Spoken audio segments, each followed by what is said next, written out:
Chapter 12. A Cave Retreat. While this was doing, I was not altogether careless of my other affairs, for I had a great concern upon me for my little herd of goats. They were not only a ready supply to me on every occasion, and began to be sufficient for me, without the expense of powder and shot, but also without the fatigue of hunting after the wild ones, and I was loath to lose the advantage of them, and to have them all to nurse up over again. For this purpose, after long consideration, I could think of but two ways to preserve them. One was, to find another convenient place to dig a cave underground, and to drive them into it every night; and the other was to enclose 2 or 3 little bits of land, remote from one another, and as much concealed as I could, where I might keep about 6 young goats in each place, so that if any disaster happened to the flock in general, I might be able to raise them again with little trouble and time; and this, though it would require a good deal of time and labour, I thought was the most rational design. Accordingly, I spent some time to find out the most retired parts of the island, and I pitched upon one, which was as private indeed as my heart could wish. It was a little damp piece of ground in the middle of the hollow and thick woods, where, as is observed, I almost lost myself once before, endeavouring to come back that way from the eastern part of the island. Here I found a clear piece of land, nearly 3 acres, so surrounded with woods that it was almost an enclosure by nature; at least it did not want near so much labour to make it so as the other piece of ground I had worked so hard at. I immediately went to work with this piece of ground, and in less than a month's time I had so fenced it round that my flock or herd, call it which you please, which were not so wild now as at first they might be supposed to be, were well enough secured in it. So, without any further delay, I removed 10 young she-goats and 2 he-goats to this piece, and when they were there I continued to perfect the fence till I had made it as secure as the other, which, however, I did at more leisure, and it took me up more time by a great deal. All this labour I was at the expense of, purely from my apprehensions on account of the print of a man's foot, for as yet I had never seen any human creature come near the island, and I had now lived 2 years under this uneasiness, which, indeed, made my life much less comfortable than it was before, as may be well imagined by any who know what it is to live in the constant snare of the fear of man. And this I must observe, with grief too, that the discomposure of my mind had great impression also upon the religious part of my thoughts; for the dread and terror of falling into the hands of savages and cannibals lay so upon my spirits, that I seldom found myself in a due temper for application to my Maker, at least, not with the sedate calmness and resignation of soul which I was wont to do. I rather prayed to God as under great affliction and pressure of mind, surrounded with danger, and in expectation every night of being murdered and devoured before morning; and I must testify, from my experience, that a temper of peace, thankfulness, love, and affection is much the more proper frame for prayer than that of terror and discomposure, and that under the dread of mischief impending, a man is no more fit for a comforting performance of the duty of praying to God than he is for a repentance on a sick-bed; for these discomposures affect the mind as the others do the body, and the discomposure of the mind must necessarily be as great a disability as that of the body, and much greater, praying to God being properly an act of the mind, not of the body. But to go on. After I had thus secured one part of my little living stock, I went about the whole island searching for another private place to make such another deposit, when, wandering more to the west point of the island than I had ever done yet, and looking out to sea, I thought I saw a boat upon the sea at a great distance. I had found a perspective glass or two in one of the seamen's chests, which I saved out of our ship, but I had it not about me, and this was so remote that I could not tell what to make of it, though I looked at it till my eyes were not able to hold to look any longer. Whether it was a boat or not I do not know, but as I descended from the hill I could see no more of it, so I gave it over. Only I resolved to go no more out without a perspective glass in my pocket.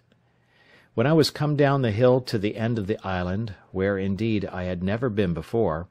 I was presently convinced that the seeing the print of the man's foot was not such a strange thing in the island as I imagined,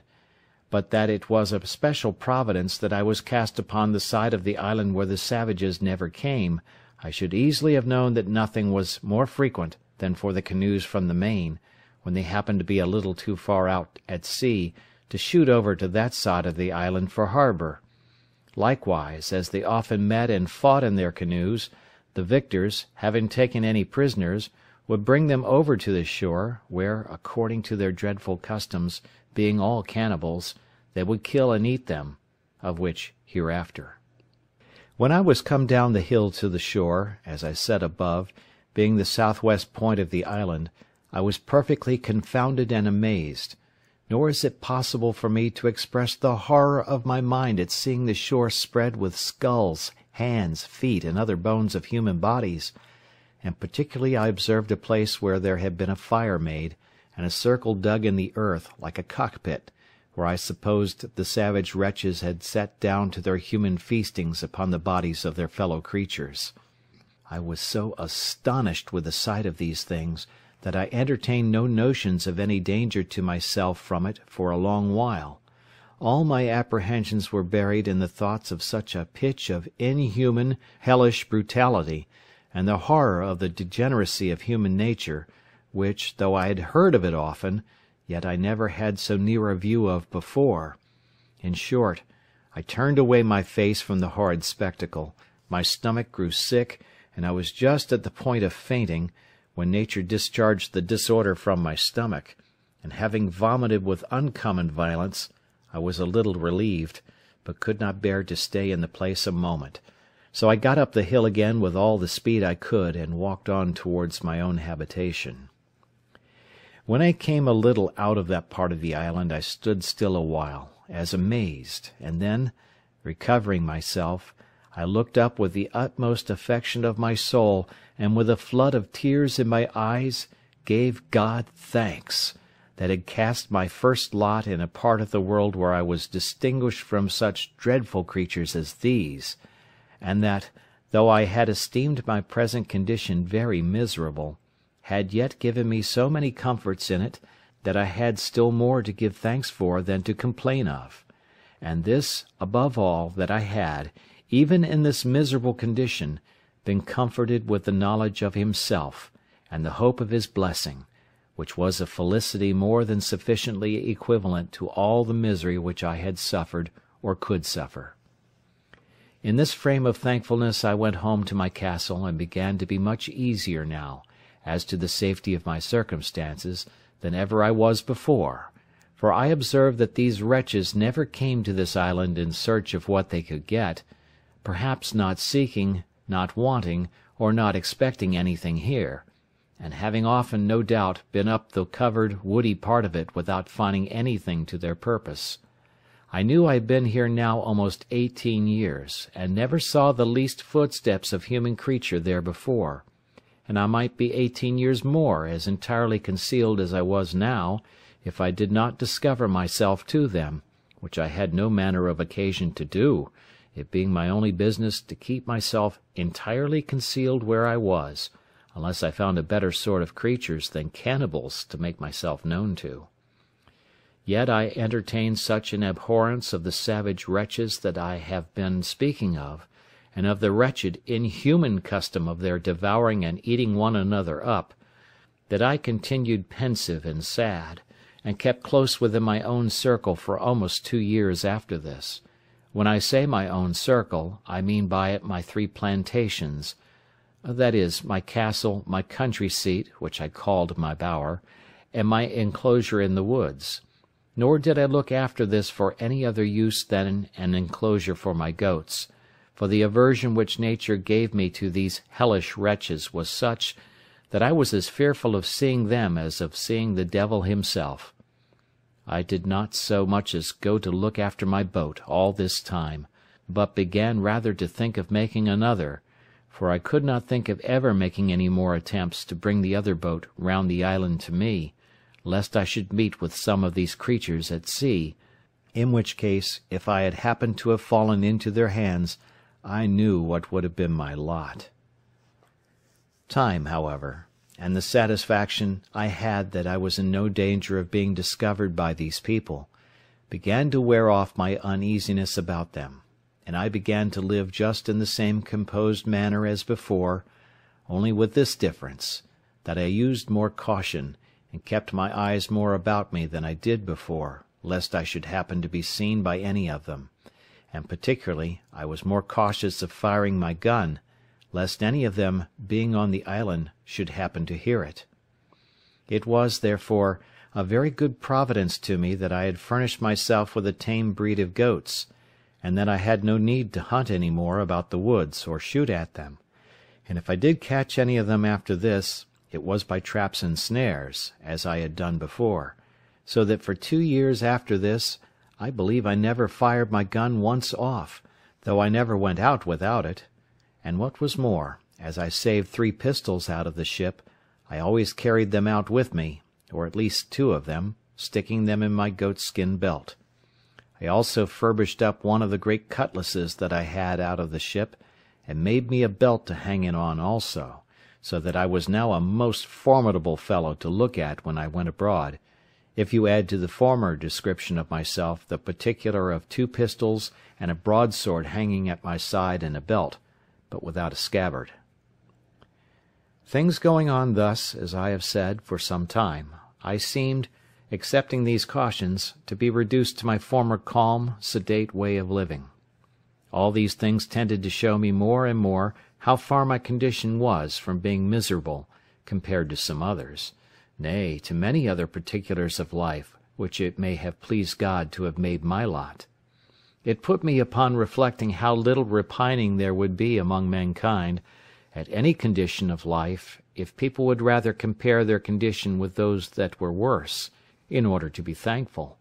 than by always comparing them with those which are better, to assist their murmurings and complainings. As in my present condition there were not really many things which I wanted, so indeed I thought that the frights I had been in about these savage wretches, and the concern I had been in for my own preservation, had taken off the edge of my invention, for my own conveniences, and I had dropped a good design, which I had once bent my thoughts upon, and that was to try if I could not make some of my barley into malt, and then try to brew myself some beer. This was really a whimsical thought, and I reproved myself often for the simplicity of it, for I presently saw there would be the want of several things necessary to the making my beer that it would be impossible for me to supply, as first, casks to preserve it in, which was a thing that, as I have observed already, I could never compass. No, though I spent not only many days, but weeks, nay, months in attempting it, but to no purpose. In the next place, I had no hops to make it keep, no yeast to make it work, no copper or kettle to make it boil, and yet with all these things wanting, I verily believe, had not the frights and terrors I was in about the savages intervened, I had undertaken it, and perhaps brought it to pass too, for I seldom gave anything over without accomplishing it, when once I had it in my head to begin it. But my invention now ran quite another way. For night and day I could think of nothing but how I might destroy some of the monsters in their cruel, bloody entertainment, and if possible save the victim they should bring hither to destroy. It would take up a larger volume than this whole work is intended to be, to set down all the contrivances I hatched, or rather brooded upon, in my thoughts, for the destroying these creatures, or at least frightening them so as to prevent their coming hither any more. But all this was abortive. Nothing could be possible to take effect, unless I was to be there to do it myself, and what could one man do among them, when perhaps there might be 20 or 30 them together with their darts, or their bows and arrows, with which they could shoot as true to a mark as I could with my gun? Sometimes I thought if digging a hole under the place where they made their fire, and putting in 5 or 6 pounds of gunpowder, which, when they kindled their fire, would consequently take fire and blow up all that was near it.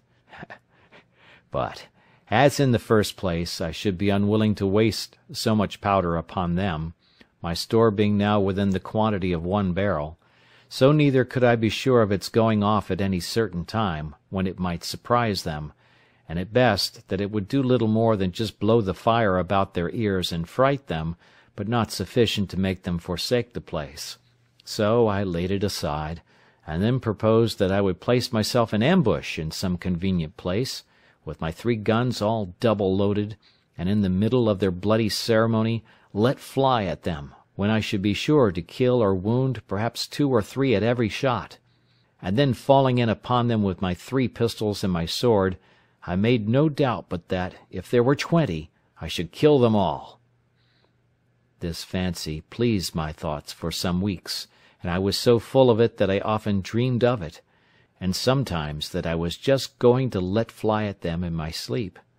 I went so far with it in my imagination that I employed myself several days to find out proper places to put myself in ambuscade, as I said, to watch for them, and I went frequently to the place itself, which was now grown more familiar to me. But while my mind was thus filled with thoughts of revenge, and of bloody putting 20 or 30 of them to the sword, as I may call it, the horror I had at the place, and the signals of the barbarous wretches devouring one another, abetted my malice. Well, at length I found a place in the side of the hill where I was satisfied I might securely wait till I saw any of their boats coming, and might then, even before they would be ready to come on shore, convey myself unseen into some thickets of trees, in one of which there was a hollow large enough to conceal me entirely, and there I might sit and observe all their bloody doings, and take my full aim at their heads, when they were so close together as that it would be next to impossible that I should miss my shot, or that I could fail wounding 3 or 4 of them at the first shot. In this place, then, I resolved to fulfil my design, and accordingly I prepared 2 muskets and my ordinary fowling piece.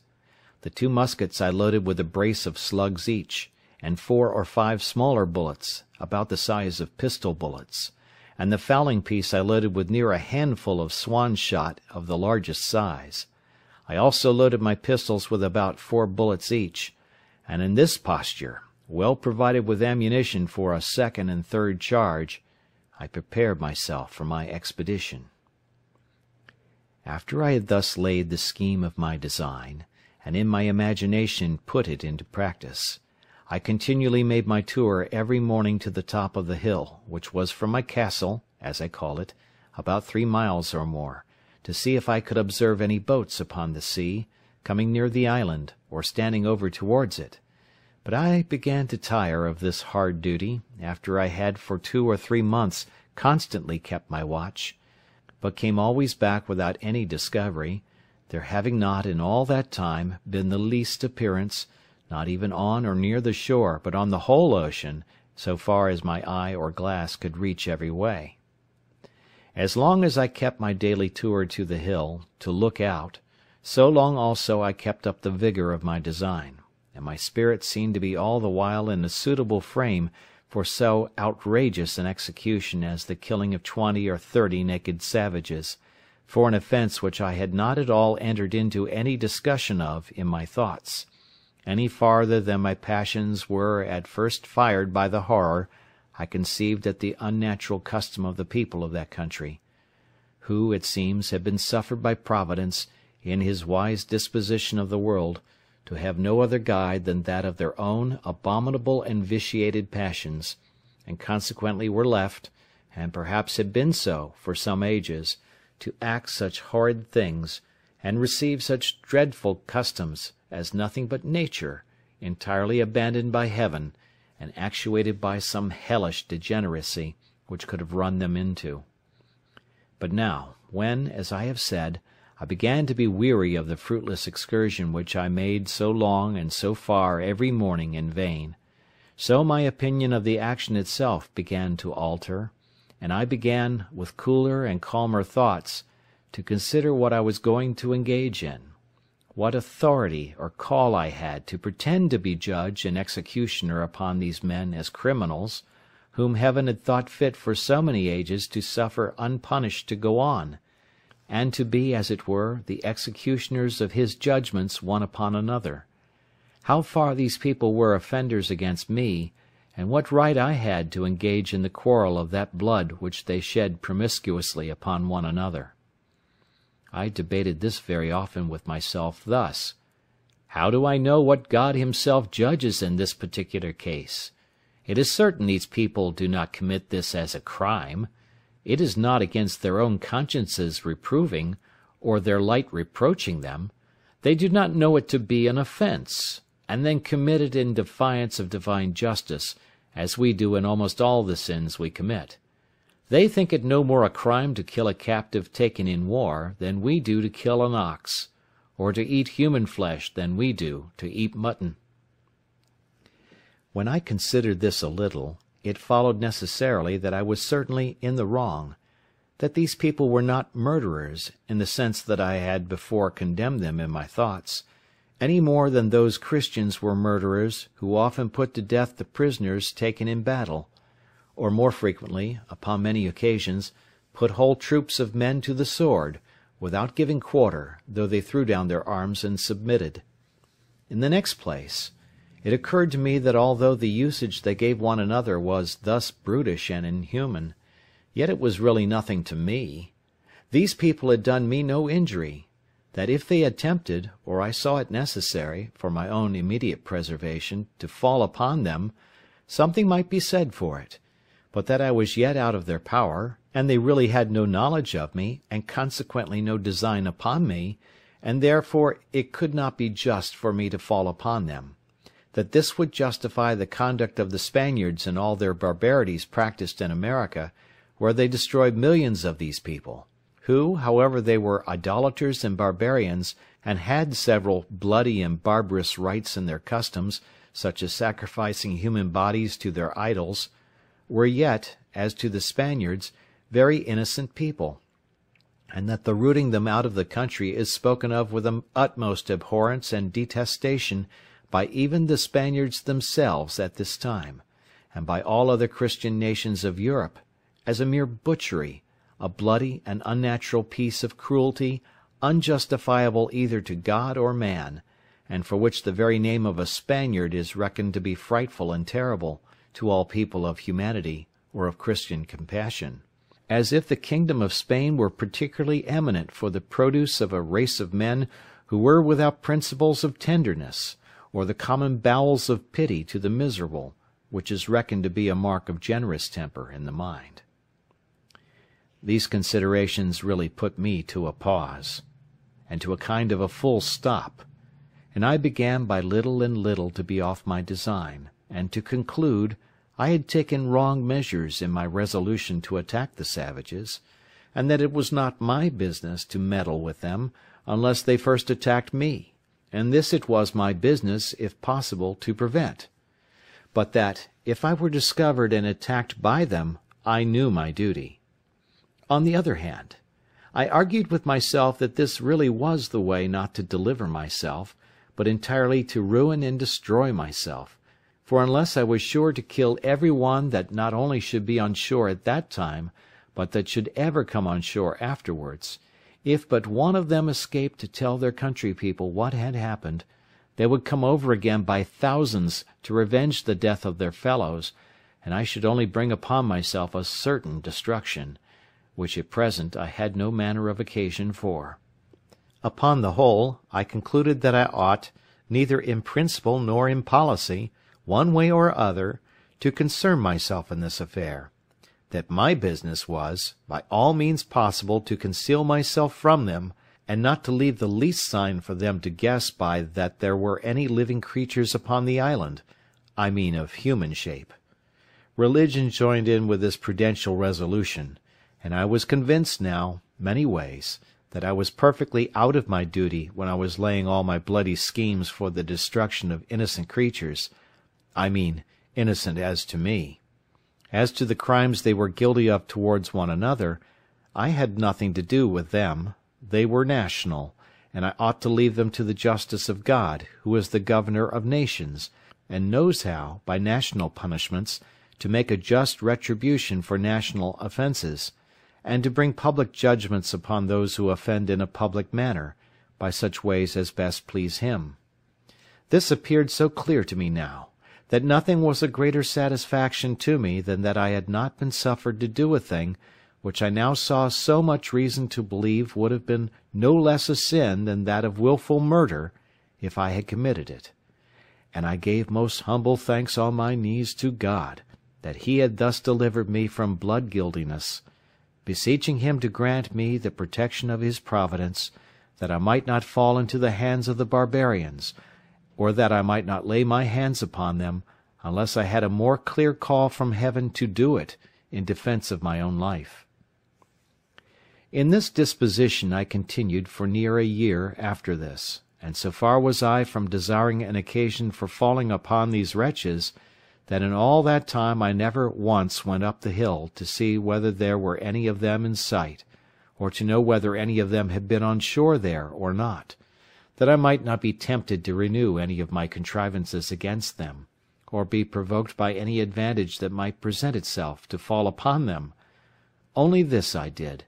I went and removed my boat, which I had on the other side of the island, and carried it down to the east end of the whole island, where I ran it into a little cove, which I found under some high rocks, and where I knew, by reason of the currents, the savages durst not, at least would not, come with their boats upon any account whatever. With my boat I carried away everything that I had left there belonging to her, though not necessary for the bare going thither, that is, a mast and sail which I had made for her, and a thing like an anchor, but which, indeed, could not be called either anchor or grapnel. However, it was the best I could make of its kind. All these I removed, that there might not be the least shadow for discovery, or appearance of any boat or of any human habitation upon the island. Besides this, I kept myself, as I said, more retired than ever, and seldom went from my cell except upon my constant employment to milk my she-goats and manage my little flock in the wood, which, as it was quite on the other part of the island, was out of danger, for certain. It was these savage people, who sometimes haunted this island, never came with any thoughts of finding anything here, and consequently never wandered off from the coast, and I doubt not but they might have been several times on shore after my apprehensions of them had made me cautious, as well as before.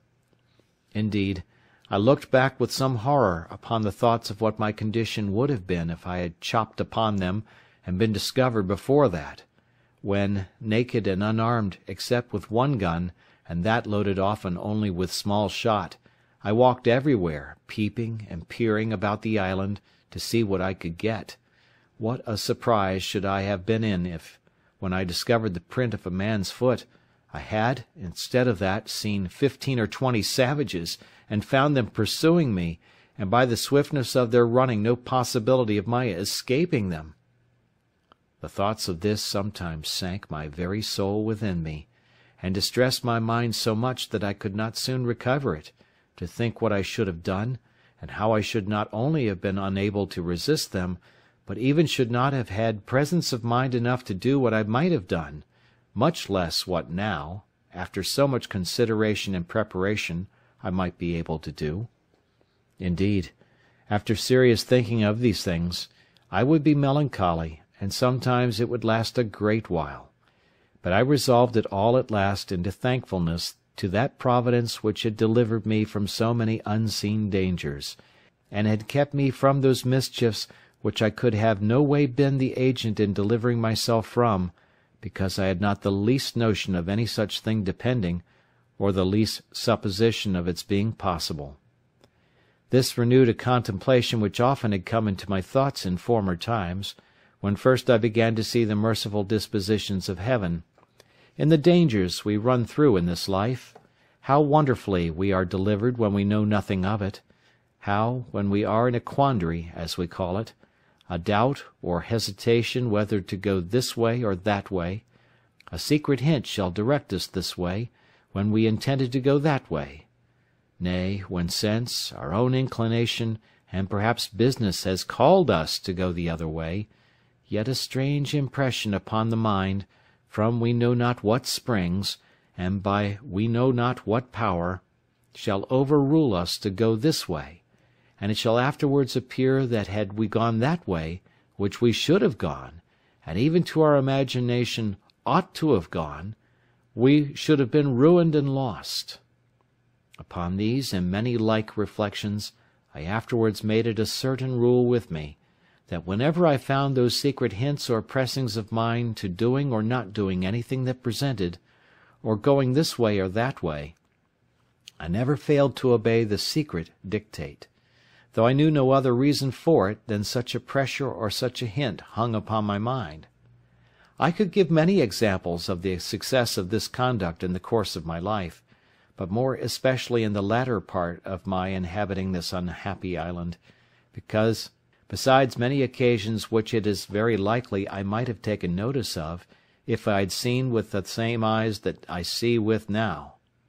But it is never too late to be wise, and I cannot but advise all considering men, whose lives are attended with such extraordinary incidents as mine, and even though not so extraordinary, not to slight such secret intimations of Providence, let them come from what invisible intelligence they will. That I shall not discuss, and perhaps cannot account for, but certainly they are a proof of the converse of spirits, and a secret communication between those embodied and those unembodied, and such a proof as can never be understood, of which I shall have occasion to give some remarkable instances in the remainder of my solitary residence in this dismal place. I believe the reader of this will not think it strange if I confess that these anxieties, these constant dangers I lived in, and the concern that was now upon me, put an end to all invention, and to all the contrivances that I had laid for my future accommodations and conveniences. I had the care of my safety more now upon my hands than that of my food. I cared not to drive a nail, or chop a stick of wood now, for fear the noise I might make should be heard. Much less would I fire a gun for the same reason, and above all I was intolerably uneasy at making any fire, lest the smoke, which is visible at a great distance in the day, should betray me. For this reason I removed that part of my business which required fire, such as burning of pots and pipes, etc., into my new apartment in the woods, where, after I had been some time, I found, to my unspeakable consolation, a mere natural cave in the earth, which went in a vast way, and where, I dare say, no savage, had he been at the mouth of it, would be so hardy as to venture in, nor indeed would any man else, but one who, like me, wanted nothing so much as a safe retreat. The mouth of this hollow was at the bottom of a great rock, where, by mere accident, I would say, if I did not see abundant reason to ascribe all such things now to Providence,